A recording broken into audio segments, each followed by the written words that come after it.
Edge's contract details have been revealed following his WrestleDream debut. We've got Edge future AEW plans, and his debut match has been revealed, and an update on an AEW Champion following a WrestleDream injury scare. Stay tuned. It bloody happened. We knew it would, but it was still super exciting. You think you know him? Adam Copeland is All Elite, making his debut in the company at the end of WrestleDream in a really fantastic moment. It felt really good, didn't it? Oh, it felt beautiful. It felt really good. Really, it was great. Like, he's being presented as Edge still, isn't he? Like, well, essentially, yeah, bar the name. Yeah. That's literally just it, isn't it? It feels like. You changed the stage setup, and it could have just been his WWE thing, complete with theme, a slightly different You Think You Know Me. Andrew's been speculating that that's Beth Phoenix doing the voice for that. I thought it sounded a little bit like Beth. A little bit like Beth. I could be very wrong, though. Anyway, we've learned an awful lot following Edge's debut in AEW from the presser. We got a few details to share with you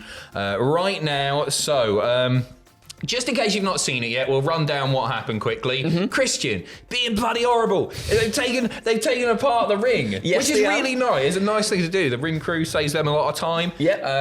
Concerto, lights go out. You Think You Know Me. Beth Phoenix on the mic, apparently. Edge comes out, does all the stuff. Adam Copeland comes out, does all the stuff. It looks like he's going to be nasty too, but no! Boom! Christian gets the hell out of there. It's great stuff. Edge is in AEW. So, in the presser, Tony Khan revealing that when it comes to future plans, Copeland was a full-time part of the AEW roster, will be with the company on a weekly basis. He'll make his Dynamite debut on Wednesday night. He's going to be on Collision this Saturday, and then his debut match is going to come on the AEW Title Tuesday special on October 10th. He will be squaring off against a big dinosaur by the name of Luchasaurus. How do you feel about that? I feel pretty good. I feel like we're just fast tracking straight there, aren't we? Yeah, right. And I feel like that's probably the right thing to do as well, considering, the history that Adam Copeland and Christian have together. And I feel, however, as though it's going to end up with them potentially coming together. Maybe not straight away, maybe not in this program itself, but then eventually down the line. 100%. Christian is doing some of the best work of his career right now. Yeah. Being the dastardly, I'm glad your dad's dead heel. He's great. He's really, really fantastic. So you want to milk that for all it's worth. But you'd be leaving money on the table if eventually you didn't get to an E&C reunion. And it's something that we've been clamoring for so long. It'll be brilliant. I can't wait for that to happen. Maybe that's a year away. I'm sure it will happen. Anyway, right, moving on. Edge said part of the reason he was coming to AEW was because he wanted the opportunity to contribute and help. He mentions never working with guys like Samoa Joe, Sting, Swerve Strickland. He said he felt free being in AEW and says it felt fun. He said he wants to be heavily involved in the creative process and help whoever wants help. The other reason he came was because his daughter said she wanted dad to be with Uncle Jay. Little Jay Rezzo. Oh no, something bad's gonna happen now. Something bad. Christian's gonna do something with Edge's kids, and it's not in a weird way, but you know what I mean. Yeah. You know what I mean. Something's gonna happen. You know what you said. Adam Copeland described Darby Allin on Friday night, along with a cameraman, did a guerrilla shoot with a muscle car that night for the vignette that aired moments before the AEW debut. Edge describes this as the best gig in the world. They filmed in some sketchy neighborhoods and nobody saw them filming. If you've not seen that little video package, they ran a video package before Beth Phoenix went, You Think You Know Me? Is Beth Phoenix coming with him? He doesn't know, but he does say that he's always going to bounce ideas off her for his AEW run. Would you want to see Beth in AEW?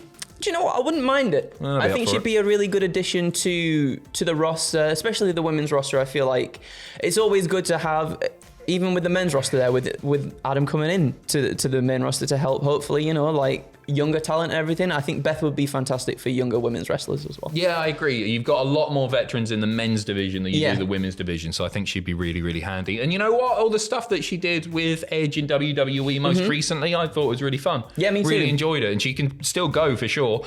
As we mentioned, he had the WWE theme. Alter Bridge, Metalingus, you all know the one. Adam said the band are his friends, and the song goes wherever he goes. All it was, a phone call to Mark from the band, who was more than on board with it. I'm sure he was. Yeah. Because he gets paid more. Oh, well, yeah, he gets paid more. The music rights. I wonder, I'm not too sure what the rights are in terms of, obviously, that's the band song. I don't know if WWE would like hold a licensing thing for a certain while, or because it's the band song, he can just take it wherever he wants to go because it's their sort of thing.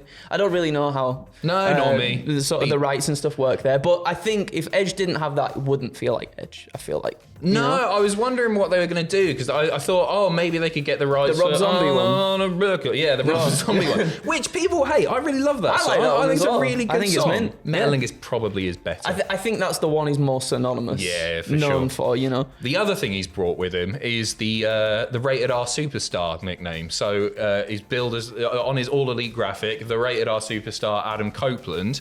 I saw that when I woke up this morning. I was like, how the hell have they done that? Yeah. WWE messed up, it seems. So WWE let that trademark expire for several years. They didn't renew it, and so AEW have swooped in and gone, have it. Fair play to Which them. you would do as well, wouldn't you? If it's free, right. if it's there for the taking, and if it's not been sort of renewed in the past 3 or so years, then why not snatch it up?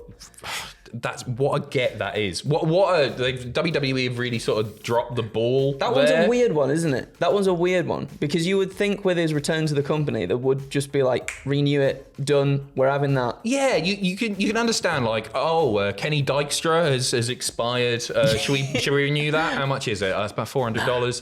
Nah, I'm not bothered about that. Rated R Superstar? Nah. His moniker that he's had for decades. Right, as which well. they merchandise the arse out of. Obviously, they wouldn't do that while he was in AEW, but AEW will cling on to that trademark now, which means it might be more difficult for WWE to use it in the future. Chris Jericho has commented on Adam Copeland's AEW debut, chatting away in the media scrum. What did he say, Andrew? He said, I love seeing a big name like Adam coming to AEW. The three of us at this table have been here prior to day one.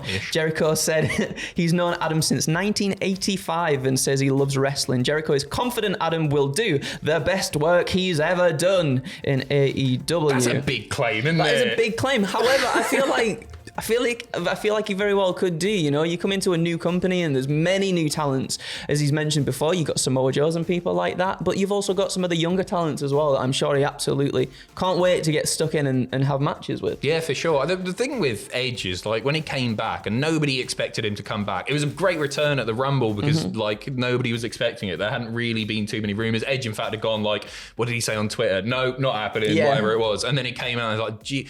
And he's not actually had to change or adapt his style too much. No. Like when older wrestlers come back, sometimes they have to tone it down a little bit. But Edge has largely been doing the same stuff. And can still obviously go. He's still amazing. So I think if the storylines are right, he could do some of the best work of his career. Yeah. He's commented on his AEW signing mere moments ago. He posted to Instagram. Saying, and this is quite a lengthy one, stick with us. As some of you may now know, I'm no longer with WWE. My new home is AEW. I'm excited. Whole new roster, some familiar faces I want to work with again, and a whole set of first ever matches, new challenges, and if you follow my career, you know that's what I've always been driven by. But first and foremost, I want to address my 25 years with WWE. This is really classy stuff, what he's done here. I love WWE, appreciate everything the company did for me, always have, always will. They put me on the map, gave me amazing opportunities, and through hard work on both ends, I've been supplied with a wonderful life. Hail WWE, help me meet the woman I would start my family with. Sometimes relationships grow apart and I feel WWE and I have just outgrown each other. I wanted to do more. They didn't have much more for me to do. And you know what? He's pretty spot on there. Yeah, of course. And I think obviously with the sort of the shift as well, with all the Vince McMahon stuff that happened as well and the shift and the change, and it felt like Triple H maybe wanted to focus on more sort of up and coming talent and sort of develop new stars and everything like that. I think it feels like maybe he has outgrown WWE because there's nothing there left for him to do in terms of Agreed. like what higher management. I never thought there was like a point of putting a world title on him again or anything like that. Yeah. I'm glad that that wasn't the plan. But yeah, the fresh faces is totally right, isn't it? Like fresh programs and all that. He says he'll still be watching, still be supporting all of his friends there. And then he goes into a bit of tribalism stuff. I don't buy into this odd mentality of one company or the other. It's weird. If you took offense to that, take a walk, get some fresh air and soak up some sunshine. Touch grass, as some people say. It's wrestling, an amazing gig, but still, it's wrestling. Relax. It's supposed to be fun.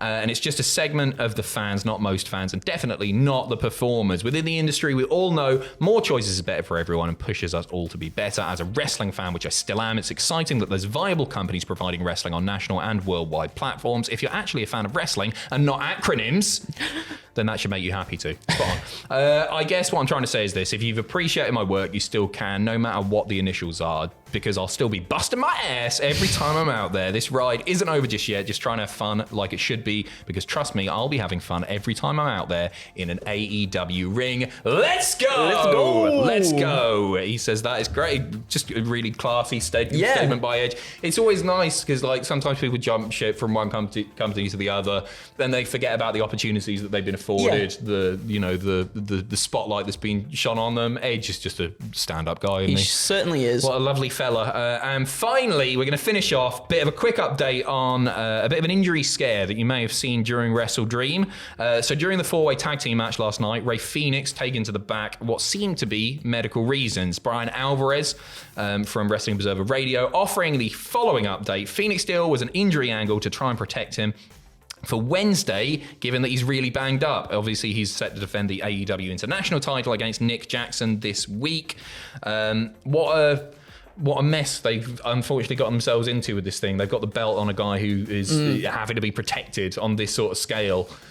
So I guess don't expect him to hold on to that belt for too long. Yeah, that's what I'm thinking as well. Oh, the curse. It's a curse. It's like the WWE Women's Tag Team titles now. Now that it's changed hands, because it went to Moxley, and then unfortunately Moxley got injured, and now Phoenix is injured as well. I hope he feels better soon. I hope he gets better soon, and we get to see him have a bit more of a lengthy title reign. I think it was the right thing to protect him here. Yeah. If he's to have a bigger match this week, so sending nothing but the best to him. Because when he accidentally won it, I was like, you know what they should do? Make the best out of a bad situation. Yeah. Have a lengthy reign with it. Mm-hmm. Like, defy people's expectations and be like, okay, yeah, so that wasn't meant to happen, but then have him do the open challenge. He goes and just has great matches across the board and holds it for way longer than people expected. So he's not just a transitional champion, but the fact that he's so banged up means that might not be the case. Yes. That's it from us for now. We'll be back very, very shortly with more news. What a night of wrestling we have seen. What a night of wrestling we have, a week of wrestling, in fact, we've got coming up this week as well. Oh, God, I forgot. We're back to back with the pay-per-views once again. So there's loads and loads of really good content coming this week. We will see you very, very shortly. Kiss, kiss. Love you, bye. Nicked Whoa! That was good.